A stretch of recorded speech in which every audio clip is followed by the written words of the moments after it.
கழக பொதுச் செயலாளர் எடப்பாடி பழனிசாமி அவர்களின் பிறந்தநாள் விழாவை ஒட்டி கழக பொதுச் செயலாளர் பெயரில் சிறப்பு அர்ச்சனை நடைபெற்று அவரது திருவுருவப் படத்துடன் ஊர்வலமாக நடந்து சென்று கேக் வெட்டி 2000 பேருக்கு அறுசுவை உணவு வழங்கப்பட்டது.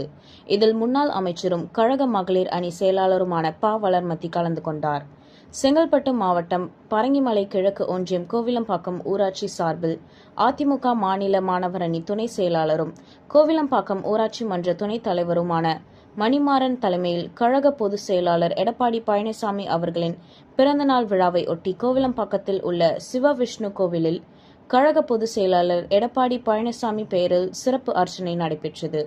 மேலும் கழக பொதுச் செயலாளர் திருவுருவப் படத்தை கையில் ஏந்தி ஊர்வலமாக நடந்து சென்று கோவிலம்பாக்கம் ஊராட்சியில் உள்ள 2000 பொதுமக்களுக்கு அறுசுவை உணவு பிரியாணி வழங்கப்பட்டது. இவ்விழாவில் சிறப்பு விருந்தினராக கலந்து கொண்ட கழக மகளிர் அணி செயலாளரும் முன்னாள் அமைச்சருமான ப. வளர்மதி கலந்து கொண்டு கழக கொடியேற்றி கேக் வெட்டி பொதுமக்களுக்கு மதிய உணவுகளை வழங்கினார்.